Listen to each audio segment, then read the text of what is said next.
Hey guys, welcome back and thanks for tuning in. I'm Clemente, your host, and today I'm going to be giving you a full walk around of the awesome Maserati Granturismo. This vehicle is stunning. As you can see, it has an aggressive look to it. It's beautiful inside and out. It drives great, and I'm sure you guys have a lot of questions and want to know exactly what's going on with this vehicle. A little bit about myself. I have had this car for over 3 years now. So my opinion is going to be a lot different than someone else just making a video of a vehicle that they rented for the day or borrowed for the day and took it for a joyride. I drive this vehicle daily. I have put 24,000 miles on it. It is a 2017. There's pros and cons to it. I'm not gonna lie. It's a beautiful car. Off the back, it's stunning. It definitely is a head turner. This vehicle gets lots of attention, not simply only for its looks, its aggressive look in the front, on the sides, lower, but also because of its sound. It has such a unique sound. I'm sure you've heard them. It's music to anybody's ears. Definitely beautiful music. Pininfarina, who did this vehicle, who designed it, did a very good job on the lines. Every little piece of metal that's on this vehicle is done with precision. Not like other vehicles that are a little crooked, not there all the way. They did a really good job with this car. Now, off the back, it's a two-door, it's a coupe, let's call it, right? But it actually seats 4 people. So for a young family, meaning 2 parents and 2 young children, the vehicle is fine. When I mean young, not infants with baby seats, but for kids that are 5, 6, 7, 8, 10 years old, it's fine because you can still put them in the back seat and you get to enjoy the vehicle as an adult, going out on dates, joyriding, cruising, everywhere. Throughout the city, the car is amazing. It handles great. Also through the mountains, drives awesome. Now, driving in traffic or a 3-hour drive across town, across the state, it's a pain in the ass. It's not that comfortable, honestly. I do plenty of driving from 1 hour to 3-hour long drives, and it's not the most comfortable vehicle to sit there in traffic and drive slow. Now, if you're driving for 3 hours and you're going, you shouldn't go over the speed limit. But if you're going 100 miles an hour, this thing flies. It is such a pleasure to drive. It's hard to explain. It feels good. It's solid. It takes corners amazingly. It has good braking system, amazing acceleration. It has the V8, what is that? 454 horsepower, I believe this particular model has. And all in all, it's a good car. Brand new, the sticker is about $150,000. Add on your taxes, MSRP, blah, blah, blah, blah, blah. It works out to be $165,000 when you purchase it here in California. As a used vehicle, obviously, they depreciate a lot. So you can't buy this car brand new anymore, but you can buy a used one. Used ones range from anywhere, again, 2017, from the $50,000 all the way up to $80,000, depending on the condition and mileage that the vehicle has. Convertibles tend to be a little bit more expensive, but all in all, these vehicles, most of the time, they're not daily drivers like it is for me. People drive them 2, 3, 4,000 miles a year. So yes, it's a big hit from when you purchase it out of the dealership. You walk off the dealership, you lose a ton of money. But these cars are not made for the average person to buy and sell it next week. These cars are tax write-offs. People purchase these cars because, first of all, they look good, they love it, It's a great car. It's a head turner. You don't see too many of them on the road. Um, and people don't really care about taking that big hit of losing, because whoever's buying this vehicle, they're not making $50,000 a year. They're well above that income bracket. So for them, taking a 20-30% drop after 1 year of owning the vehicle, that's peanuts for them. So as far as the vehicle itself, super clean. The sound, we'll hear all about it later. Stock sound, sport mode, music to your ears. Now, there's not much to say about how beautiful it is. Why? Because it's beautiful inside and out, all the way around. We'll do a full walk around right now. The cons, what I personally do not like about it: long drives, because you're, boring driving or in traffic. There's no backup camera on the 2017. I don't know why the Maserati did that. You spend $150,000 and they can't put a $1,000 camera. Not that you need it, because anybody driving this vehicle needs to know how to drive and park a vehicle. However, a camera is convenient. Who wants to do this all the time, right? That's why when you have a camera, it's nice. So that's one thing.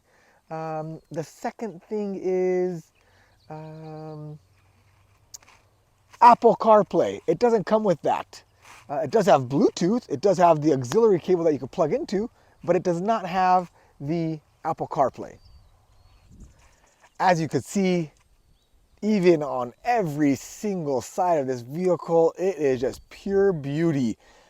Something to note: the vehicle is lower than other vehicles. It's not an SUV. So when you see people backing up to park it, it's not because, oh, they want to park to impress and look all good. There's a reason for that. If you look at the front nose, it sits a little lower than the back. So when you're pulling up into a parking space, if you're not careful, even though there are sensors that alert you when you're getting close to hitting an object, if you're not paying attention, you will hit that curb. And when you back up, you will rip off your $4,000 bumper, just so you know.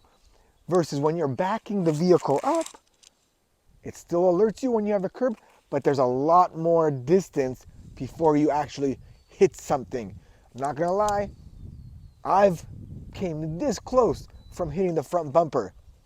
Luckily, nothing ever happened to it, but I did get quotes on finding out what it takes to fix it just in case. And Maserati, the bumper alone, brand new, is $6,000 plus the paint job. So you're looking at about $7,500 to replace that front bumper. So definitely you don't want to hit it.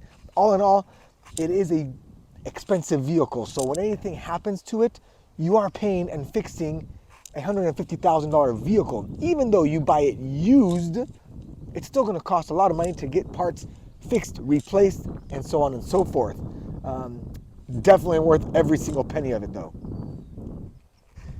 Yeah, that's right. It definitely is a good head turner. And yes, if you notice my license plate, I'm not going to hide it. I don't really care about that, but it does say to escrow. Yes, I sell real estate. I've been in real estate for 20 years.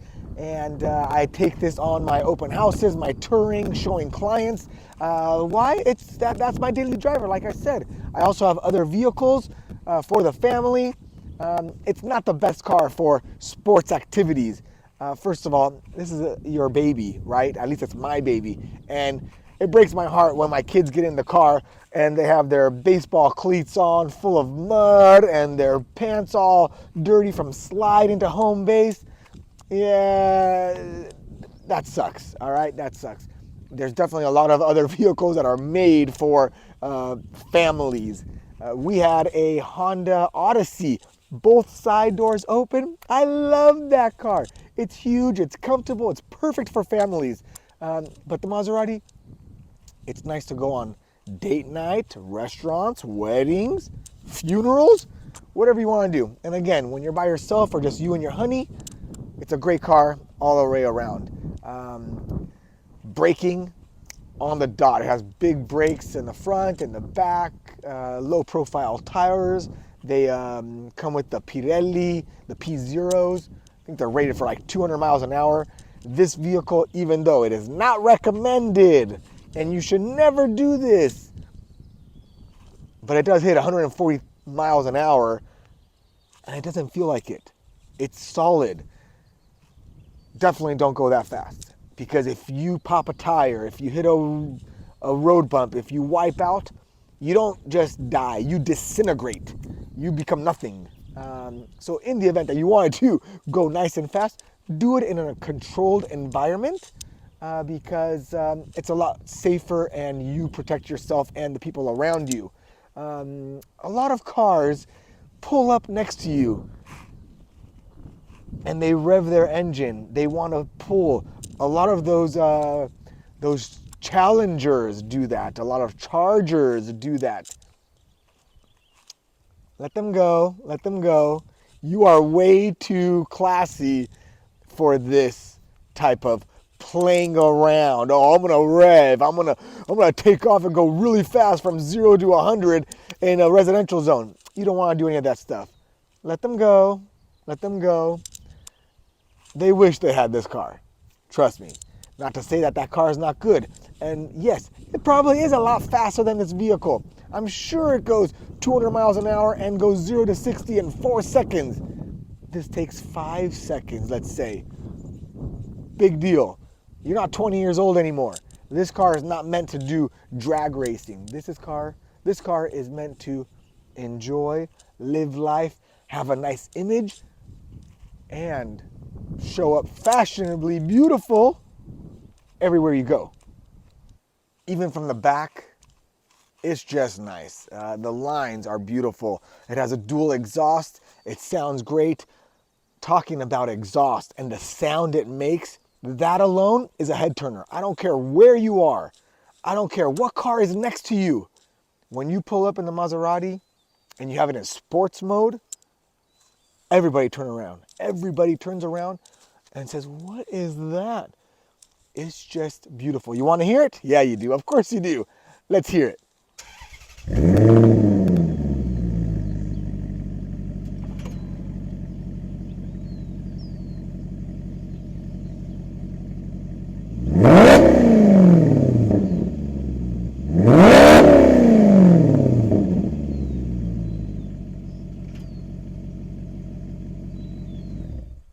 I mean, what is there not to like about that sound?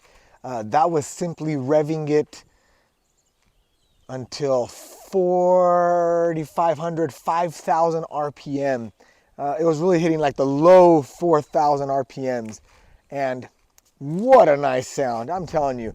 Of course, I could sit here and rev it all day long. Every morning when I turn it on, the cold start is awesome.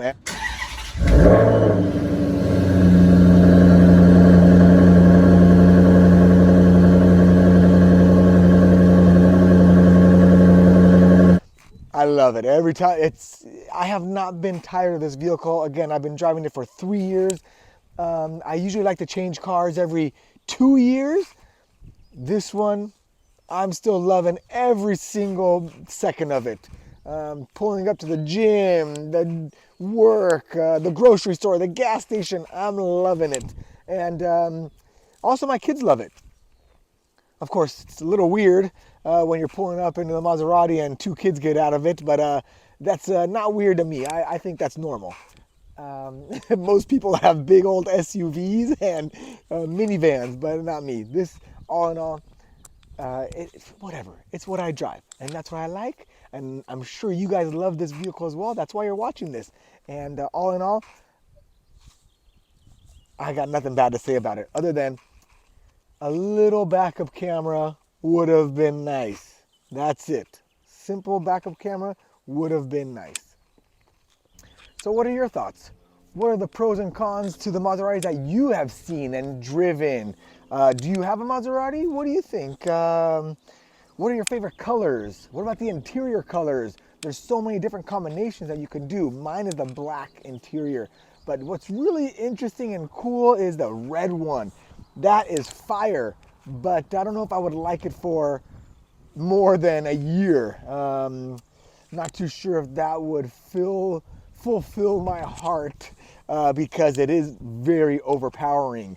For a weekend getaway, joyriding, renting it for a weekend, a week. The red is awesome. It's flashy, it's hot. The car already screams, wow, look at me. So having the red interior is a little overwhelming in my opinion. What's really nice is the two-tone, the black and the cream. It's like white. I think it's called privileged white. That is nice. If I had to change from the black interior to a different interior, I would do the privileged white with the two-tone black and white.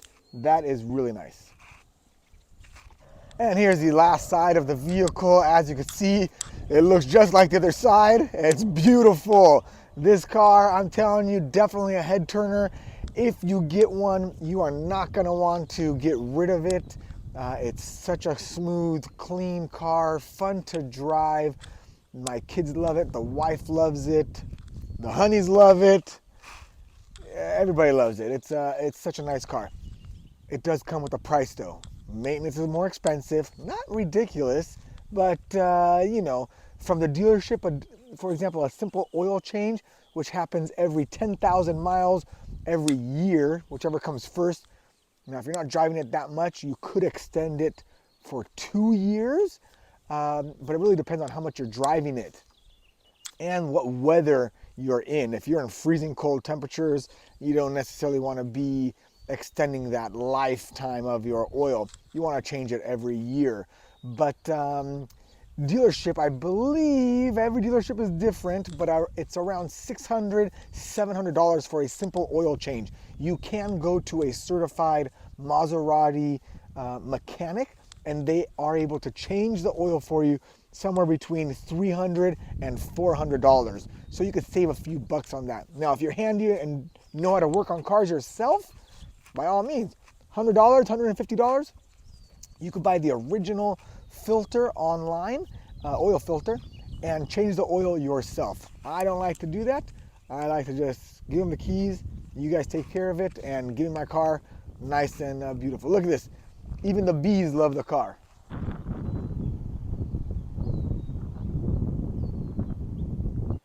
Besides not having a video camera for the backing up, there's really not much to say. The vehicle, it performs great. It definitely does its job at getting you to your destination and getting there in style. Super sweet car. I don't know many people that don't like this car. It's a rare car to see. You see a lot more of the Ghiblis, which is the four-door. You also see a lot more Quattroporte, which is also the four-door but the bigger engine. And you see a lot of the Levantes, the SUV style. But the Granturismo, the two-door, you don't see too many of them. This particular model that they made all the way up until 2019, 18, 19, is one of the best designs ever from Maserati. Now they do have the 2020, the MC20. That's a whole another animal to talk about. Super awesome, but for a $250,000 price ticket on that vehicle, I don't know if that's what I personally would choose. Is it amazing? Yes. Is it beautiful? Yes. Is it all of the above? Yes. But for maybe $100,000 more, I'd rather go out and get a Ferrari, a Lamborghini. You can buy an amazing used Ferrari. That's my personal opinion. Everybody has their own opinions, which doesn't really mean shit. It all matters. What matters is what matters to you and what car you like. I like new cars. I don't like old cars. A lot of people love those 1950s, 1960s, 1970 vehicles. Are they great? Yes. They're not for me though. I don't like to sit there and wait for a vehicle to turn on. I like to turn the key, press the button, and the car is on. I have my family members, my cousins, they like to sit there and dick around, and the car doesn't turn on. Not for me. Okay, cut. Here's a little shot of the engine component. Super clean, very nice. Definitely not for me to work on, but if you know how to work on vehicles, I guess you could. I wouldn't attempt to do anything in here, but very nice, very clean. That look, it's just really nice. Definitely, every time you wash your car, you want to get your wet rag and rub down everything just to keep it clean. Because if you don't wash it for, you know, 1 or 2 years, that dust that gets in there piles up, and then it only gets harder to remove. So again, this vehicle right now has 24,000 miles on it, which is still new, but I definitely do give it a nice little wipe down every time I wash the vehicle. Use a microfiber towel. You don't have to scrub it. You just have to wipe off all that dust that builds up and comes through. The engine is definitely very unique.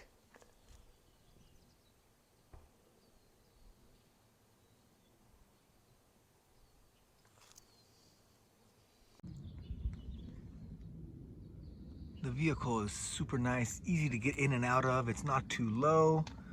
Has Maserati badges all over it. On the side controls here, you have the this is how you control the seat going forward, back, up and down, the tilt, different programs you can put. Of course, I'm all scratched out and buffed out right here, but that's because you're searching for those buttons when you're driving. This is also more of the back control. This is the seat warmer control, so which is weird. I don't know why they put that right there. It should have been on the dashboard. This is a little hard to find sometimes, and it's a spin button. Okay, so I want it on level number 2. You put it right there. Level 3, the hottest. Okay, well, guess what? Sometimes you forget that you turned it on. The next day you go and drive the vehicle. A little dusty up in here, huh? The next time you drive the vehicle, you're like, damn, my ass is on fire. What's going on here? And you forgot that you had the seat warmer on after you reached 180-degree fever. Anyways, here's all the components on the side. Gas tank, trunk, the parking sensor. This, when you're parking, it beeps, or not that beeps, but it tells you that you're getting too close to something. So in order to stop that beeping, you press that button. All the dimmers up and down, mode control function. Of course, it has your turn signals, cruise control, the paddle shifters. Paddle shifters are awesome. They're big. They're fixed to the steering wheel, not the steering wheel, to the steering column. This way, when you're driving, and even if you're in a curve, and you want to shift, it's easy to find. You don't got to go around and try to find it on the steering wheel. You know that it's on the left side to downshift, on the right side to upshift. Very nice feature to have. Maserati badges all over the place. A little lever right here. Yep, see, I got my little kids leaving bottles of water and the shade cover for the dashboard. That automatically goes backwards. I got a vacuum, but no big deal. It has the nice bucket seats in the back. I've actually sat back here in the past, maybe once, I think.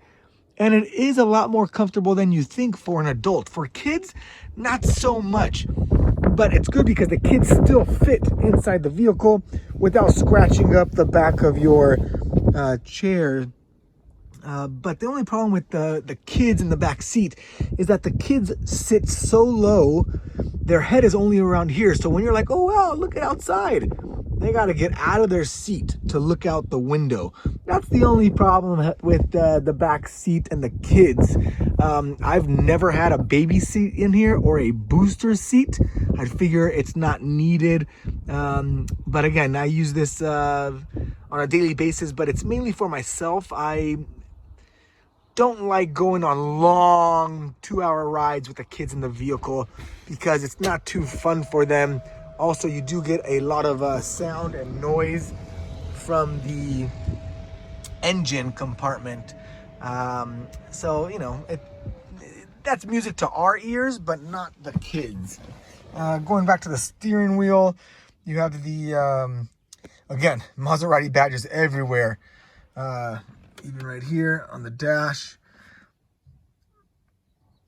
It says it goes up to 200 miles an hour. I've got to 140 miles an hour. I'm not going to lie. It's a little scary, but it holds nice. It holds nice, no problem. And this is just the controls to move the radio, all the different components to the steering wheel. Here's the favorite button. No matter what, you touch this button every single time you turn the vehicle on. The sport mode. I mean, if you are not driving in sport mode, you should not even have this vehicle, okay? When I'm driving and I see another Maserati owner in their car, whether they're flying or they're going 2 miles an hour in traffic, and I hear them that they are not in sport mode, I yell at them. I'm like, hey man, what are you doing? Put it in sport mode. That's why you got the damn car. You better let everybody hear that car because it's so unique. Such a nice sound to it. No other vehicle on the market has that sound, and for under $200,000. That's the key. It has navigation and a pretty functional dashboard, let's call it. All the settings, pretty easy to use. The phone setup, Bluetooth. It has a dual climate control for front driver and passenger sides. Maserati badges everywhere, even on the clock. Granturismo, small little glove department, nothing too fancy there. There's these two buttons up here.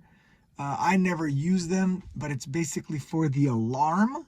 So that, let's say you park the car and you leave the windows down and you lock the car. If someone tries to reach their hand in the vehicle, the alarm will sound off.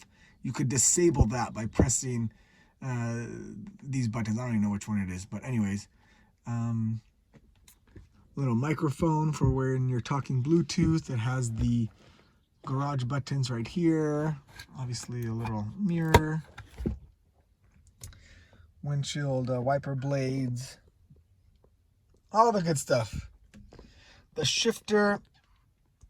It has the electronic parking brake, so you press this. I don't know if you heard that, but it puts the e-brake on.